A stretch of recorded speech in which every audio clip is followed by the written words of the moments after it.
It's too easy to troll and to abuse and to be racist to anybody. It's just far too easy to be done and to get away with it.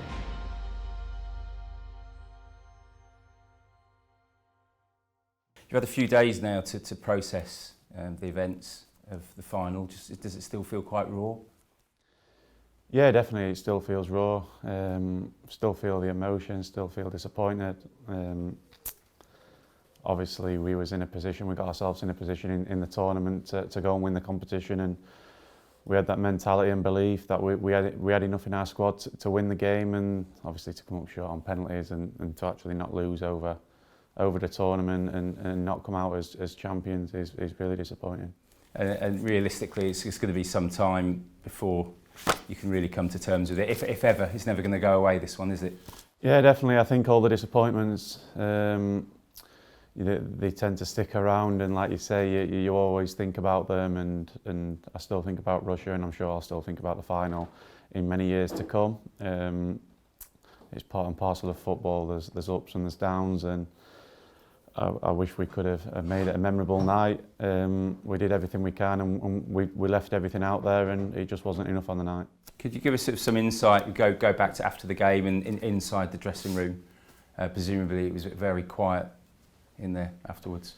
Yeah, really quiet. Not much got said. I think Gareth spoke about how proud he was of everyone, and yeah, it was a really emotional dressing room. I think the boys was just devastated and gutted, and I think we were just feeling the pain of every fan in the stadium and every fan watching it at home on the TV. So yeah, it was a disappointing night to a great journey, a great tournament.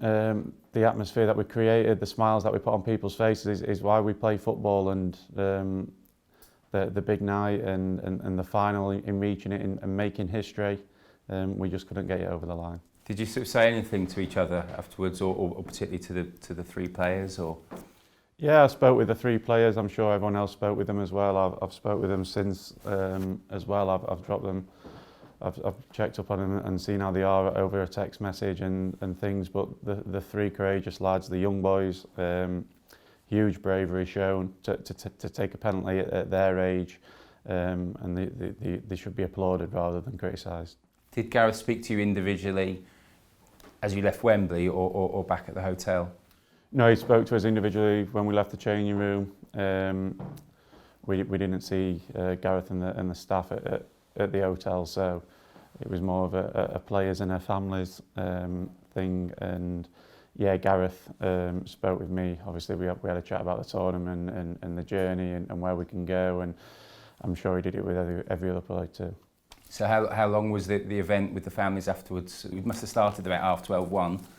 Yeah, it started late, to be honest. I don't think we got across there till about 1:15, so I think it went on for a couple of hours. But no, it was nice to see everyone. Obviously, all the support and love that we've had for our families and what they've been through the journey with us. They felt every emotion like we have. So no, it was nice to just spend a little bit of time with them and have a chat with them and speak about the memories that they've made as well. Gareth was very critical of the online abuse the three players had suffered, but also the behaviour of some of the England fans. And the fact they were in the ground without tickets. It seemed like thousands of them. Just talk about your experiences from what you heard, and whether you probably during the game weren't aware of what was going on. Yeah, during the game we had no idea what was going on. Reading about it after the game, really disappointed. Feel bad for anyone who was involved in the situation. All the people who's worked tirelessly to get themselves a ticket. Feel sorry for the real fans. And yeah, I think it was just a bad situation all around, and one that I really hope that we learn from obviously as people who are in charge of the game and looking after the security and safety of everyone involved, and that's the main thing. I think, like I say, it's just so disappointing to read about it after the game, because you've got the real fans in the stadium who's worked tirelessly and deserve to be there, and then people who are trying to ruin that experience. So it was very disappointing to read about. Obviously, all the players had friends and family there. How many friends and family did you have there? Yeah, I had I think I had probably around 20 in the stadium for the final. maybe a bit less. But yeah, I have quite a big family, so no, they followed me for all the games through England. It was unfortunate that they couldn't be there for the Ukraine one in Rome, so they missed that one and they missed my goal. But yeah, they all got together and watched it together back here in Sheffield. So no, their love, their support's been amazing for me throughout the tournament. And yeah, they're a big reason why, like I say, they're on this emotional journey with me, and we win together, we lose together. They feel the same pain as I do. So was it your dad Alan? Was he involved in and have some of the fans sort of rush towards him? What happened there, and any other family members or friends? Could just, from what you know, go through what happened. Yeah, I think my dad was involved in something. I haven't really spoke to him too much. I don't really want to get involved with him, but I think he did get. He was. I'm just pleased that my kids didn't go to the game, because normally when he's walking to the ground, he's normally got one of them on his shoulders. So yeah, I think he was involved in the stampede a little bit. I think he did suffer a couple of injuries. Is that ribs or? Yeah, I think his ribs. But like I say, it was scary. I think I spoke to him and he said he was scared. And like I say, I don't want anyone to experience that going to watch a football, especially in a major final. So, no, like I say, I've seen a lot of videos, and I spoke to my dad about it and the family, and I think it was my dad and my agent who suffered the most from it all. So, no, it was scary and disappointing, and I hope we can look back and make sure it just doesn't happen again. It weren't a nice experience for him. I think it shook him up.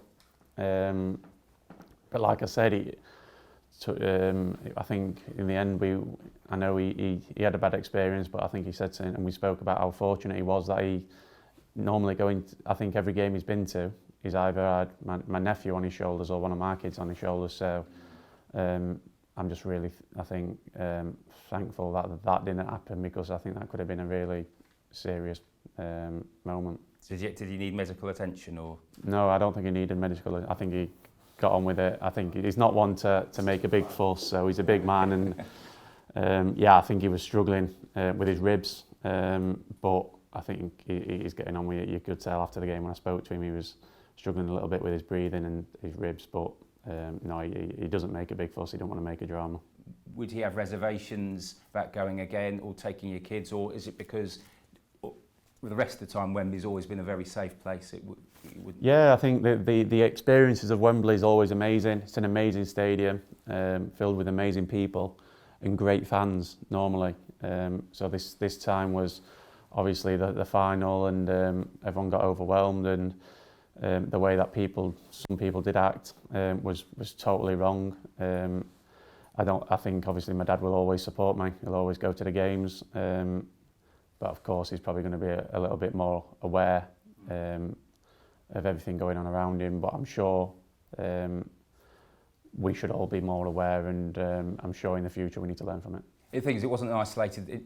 You must have spoken to some of the players or the friends and families after the game, because there's quite 3 or 4 blocks of friends and family.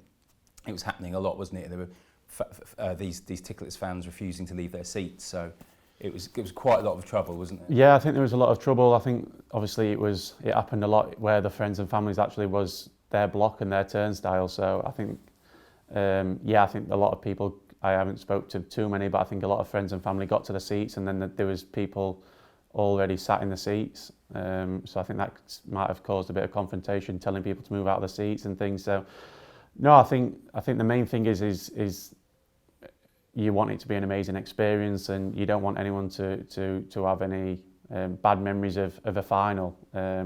So yeah, I think that's the disappointing thing. But I think there's things what could have been a lot worse. But I think we need to make sure in the future that it doesn't happen again. It's not going to help our World Cup bid, is it? Well, like I say, Wembley's an amazing place. It's been an amazing home to us. And like I say, the fans, the way that they've acted this tournament have been unbelievable, apart from the odd few in the final. So no, I think like I say, I think that we need to learn. We will. and it would be an amazing venue to hold the World Cup. And the other issue after the game, of course, which Gareth spoke about, and we've seen, you know, some of your teammates on social media as well talk about the abuse 3 of your teammates received, and just talk us through how you've been there for them and what you think of these people that just continue doing it on social media. Well, first and foremost, it doesn't surprise me. The amount of times we lose a football match for Manchester United and it happens, it's something needs to be changed, something needs to be done. Coming from the social media, they need to verify something in terms of each and every one account. It's too easy to troll and to abuse and to be racist to anybody. It's just far too easy to be done and to get away with it. So yeah, it's for the 3 lads who have give everything for the country, been so brave, been so courageous to take a penalty under the biggest amount of pressure at their age. They should be applauded. I know these people who are abusing them certainly wouldn't be able to handle the pressure like these boys have handled throughout their careers, and throughout that moment, it's the highest amount of pressure that you're ever going to feel, and to these boys to do it at their age and to show that bravery, they should be applauded, like I say, and not abused. But I think it all comes from this social media that I've spoke about in the past. Now it needs looking at, it needs stopping, and instead of us all speaking about it, and every time it happens, something needs to be done instead of just speaking about it. Is it worth it being on social media as a high-profile player? Obviously, captain of Manchester United. Is it worth it? Yeah, I think there's so many good sides to social media. I think, like we just spoke about, in terms of our relationship with the fans, we want to have a good relationship with the fans. We want to show them what we're doing in camp, and we want to interact with them and tell them how we feel and things like that. So I think there's so many plus sides to it. I think there's such a negative side to it, but I think it can be stopped. I think it can be changed, and we need it to change. Just you were talking about penalties again. Obviously, your one was probably the best of the lot, and I think you smashed the camera as well. Yeah, I think people have sent me the video after. Yeah, like penalties. I think obviously when I was a 19, 20-year-old lad, I would have been stood there probably saying I don't want to take one. So this is the courage and the bravery of these lads who were young, and obviously Bakayo and Jada and Marcus, and at their age there's no chance I would have been putting my hand up, but the experience and the way that the things I've gone throughout my career have made me have more belief and confidence and been able to handle those situations better. So I was first, and I was there, I would say, yeah, put me down, I'm happy to take one, and obviously I executed it well. Was it quite emotional in the morning after to sort of say goodbye to your teammates? Obviously there's 26 of you, so you know some you knew each other very well, or know each other very well, others you didn't because they were new to the squad. Was it quite emotional? Because you've obviously spent 6 weeks together, haven't you? Yeah, it's quite strange the first time you wake up and you're not with them, and you're not in a room with them, and not training with them. So yeah, 6 weeks is a long time, and no, I think we're all a really close group. We're together.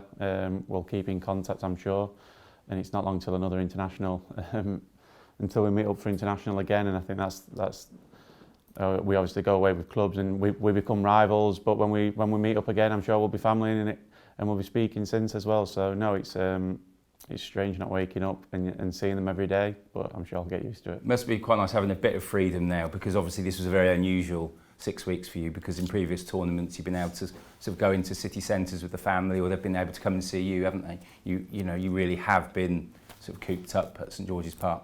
Yeah, definitely. It's been tough on that department. I think not seeing your families, not seeing your kids. I come home and one of my little ones is walking, and I didn't see that. So I think it's all part and parcel of the journey. But like you say, in Russia, the day after the game in Russia, we got to see our families, but that's the world that we live in at the moment, and the pandemic. And I think what we did in camp was the correct decision, because we didn't have any positive tests, and that was really important in terms of the journey what we went on and creating history like we did. Obviously, there was uncertainty over you at the start. Certainly, if we go back to what happened at your injury at Aston Villa, just talk us about your tournament and how relieved and pleased you must have been that you were able to play in the third game, because at one stage it looked pretty unlikely. Yeah, definitely. Obviously, I was how the tournament's gone for myself. I'm really pleased and proud of the way that I've handled it and the performances that I've put in, especially after 7 weeks out, when you get the people saying you shouldn't be in the squad, he's not in match fit, previous players have done this, previous players have done that. But I knew I had confidence in my ability that I have enough to bring to the squad and to perform at the highest level. And yeah, I think the first couple of games obviously missed out. The lads did brilliant. Tyrone was immense in the first 2 games, and they set it up really nice for me to come into the third game. And obviously we qualified before the kick-off, so no, it was a perfect scenario to come in and to try and blow the cobwebs away and yeah, get the 90 minutes under my belts, even though I hadn't trained that much up to that game. So no, I think it was the perfect scenario in the end. You said around that time, before you actually played, that you might get a few aches and pains with the ankle. Have you felt anything at all during the last couple of weeks, or is it fine? No, I'm still feeling little bits, especially in the first couple of games. The Czech Republic and the Germany game, there was more than what there was in the semi-final and final. So the progress is really good. I'm getting better, I'm getting stronger, but when you have these niggly injuries, when you come back, you're never going to be 100%. You're having to play with a little bit of pain, and I managed to cope with it really well in the first couple of games. And like I say, in the final, I was feeling good and back to normal, really. And to be in the team of the tournament as well. Yeah, and obviously it's an amazing achievement for myself. Really proud. Couldn't have done it without the help of everyone around me, and like I say, the medical staff, in terms of preparing me and getting me back to where I should be and playing my best football. So yeah, it was it's obviously an individual award really, but it's not the reward that I wanted and what the team wanted. You only conceded 2 goals in the tournament, which is extraordinary, really. Just tell us a bit about the rest of the team, because there were uncertainties about the defence, purely because they'd never played together at the start of the tournament. Just how much of an achievement, and one of the goals that you did concede, Denmark, should probably have been disallowed anyway, with their players encroaching on the wall. So just talk us about your defence really, and Pickford and Shaw. Yeah, I think defensively, we've proven that we're top defenders individually and as a unit. In the Premier League, you get scrutinised for every goal that you concede, and it gets analysed every time you concede a goal. So if you analyse every goal, there's going to be areas where defenders can maybe do a little bit better. But I think we've proven, the lads who's played in defence have proven what top defenders we are, and we're more than capable of playing at the highest level under the biggest pressure. 2 goals conceded, 1 a free kick from 30 yards and the other a set play from a corner, which I must say we've been really, really good at over the last 3 years at defending set plays. So to concede 1 in the final of the major competition is not like us. So that's disappointing, but to not concede a goal from open play and the most important thing is the amount of chances that we conceded. We didn't concede many chances at all, even in the final. They had a lot of shots from outside the box, but in terms of chances, clear-cut chances, we kept them minimal throughout the tournament. So it's not just us as a defence, I think it's as a team as well. The unit, the base, Gareth, the foundation that he puts out and the style. I think, yeah, defensively we was really good throughout the tournament. And at the other end, obviously pleased for Raheem, who had a good tournament, and Harry, who after a slow start, proved his quality, didn't he? Yeah, I think we always know in this England squad we've got match winners, we've got top players at the top end of the pitch. Raheem's been a top player now for numerous years for Manchester City, and he's always delivered when it matters for England. So we know about them. We play against them in training every day. We know how hard they are to stop. So if we keep clean sheets, it gives us a great foundation to go and win football matches, and I think that proved at this tournament. Obviously, we concede 2 goals, we don't lose a game, and we don't win the championship on penalties, so it's disappointing. How much of a better place are you now as a team compared to 3 years ago, and thinking of the young players coming through? Yeah, I think we're in a lot better place, and I hope I'm sitting here after Qatar and we're in an even better place. In Russia we lost 3 games of football. We won 1 on penalties. This tournament we win every game and lose on penalties, lose 1 game on penalties. So I think that shows the way that we've gone forward as a team. And like you say, we're a young team.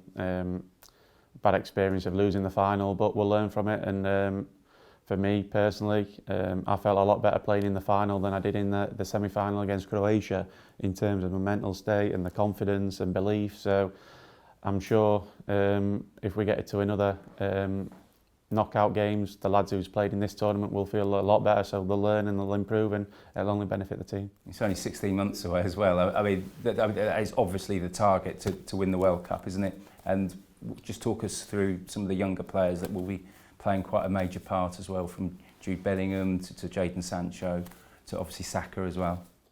Yeah, we've got some amazing young talent. I see them every day in training. The technical ability and the belief and the courage. We spoke about the penalties, and you can just see the courage and the bravery of these young people coming through. They're going to be great players, great careers, and I'm sure now they'll work hard, they'll try and improve, keep improving every day at the club level, and you've got to perform at your club level to fight. And like you say, it's 16 months away, so as that's as it seems, you're fighting for your place now. You want a good solid year, a good solid season, and give yourself the best opportunity to be in that squad.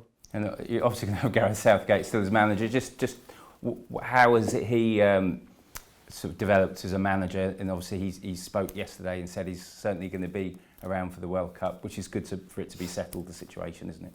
Yeah, definitely. You don't want it overhanging, and obviously Gareth's done an amazing job, and where he's took this team over the last 3-4 years period, from when he first took over, and we spoke about how we wanted to be recognised as the best team in the world, and we sat there, and I don't know where we were where we was ranked in the world, but we was far from being the best team. So to reach a major tournament final is obviously a great achievement, but now we've got to try and take that next step and be really convincing in these big games and these big moments in matches. But yeah, I think obviously Gareth's done an amazing job, and he deserves the credit that he should get, and he deserves another opportunity in trying to deliver at a World Cup. I mean, he's totally changed the perception of the England team, isn't he? And the strength, because before he arrived, and all the many managers before, when players used to say, we're here to win the World Cup or the Euros, people sort of roll their eyes and not really believe it, because probably the players didn't. Now, when you sit here and you say we want to win the World Cup, everyone accepts the fact that that's your goal, and it could happen. So there's been quite a sea change, isn't there? Yeah, definitely. I think obviously the shift in mentality is really big. Don't be happy to win one game and then lose the next. We want to be winners. But I think that comes from winning football matches. I think you've got to win football matches running up to the tournament, win football matches in your qualifiers, your Nations League, and then see where it goes. But I think, yeah, your belief and where you are comes from within, but it also comes from confidence and believing in terms of winning football matches, and we've been doing that really well. Do you think an important thing is that he's let the players be themselves? And I'm talking with media interviews as well, and the fact is there's more pictures of you behind the scenes, whether in the swimming pool or playing basketball, that he's allowed you to be yourselves, where in previous regimes maybe there was a bit of sort of siege mentality and paranoia. Do you think now that the players just are more relaxed to be themselves, and as a result that the fans probably enjoy that more as well? Yeah, definitely. I think the way that Gareth handles the squad and the togetherness of the squad is a big reason why we've been on this journey together and where we ended up. Yeah, I think obviously the relationship that we've all got as a country, with fans to players to media to staff, I think we feel like we're all on this journey together, and I think that's really important. I think, as like I spoke about, fans, players, media, staff, we all want the same thing. We all want to be successful, and we all want this journey to be a good one and a long one at every tournament that we play in. I think the past has made it difficult to do that because of the amount of knockout games that we've won. We haven't won enough, and over the last two tournaments, we've managed to win them games. Does it surprise you? Because I think it surprised Gareth actually how bad some of the stats were. Because Gareth said he didn't realise that coming to this tournament, England had only won one knockout game in the history of the European Championships. When you read that, did that surprise you as well? Yeah, how poor our record has been. Yeah, definitely. It really surprised me. It's quite an incredible stat, really. When you do think about it, it surprised me just because when I think about my memories of watching England, and it's always amazing memories. I always look back and think of the good times rather than the games that we've lost. So I think as a kid growing up, you always remember the games that we've won and the amazing memories, and try and forget and rule out the ones that we've lost in. So yeah, it's quite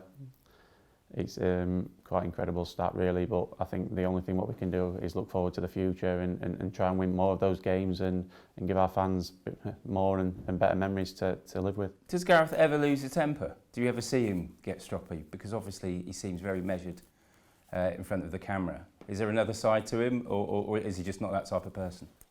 No, I think he can be ruthless. He's still got that side, but he's always different as an international manager, because when you lose a game of football, especially in a major tournament, you end up going home and you don't see anyone, because that's probably the end of the tournament. So you don't end up. It's different to club football, where you lose a game of football, then the next day you're in and you're analysing the game.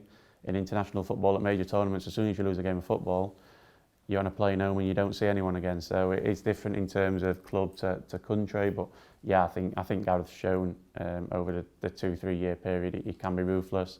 He makes big decisions and he's not scared to. And finally, you've got a few weeks off now. Just try and rest, I assume. You've got much planned? Yeah, definitely another 3 weeks off. Rest the ankle. I think it's been tough for it, obviously, and to come back and to play this amount of games, extra time twice.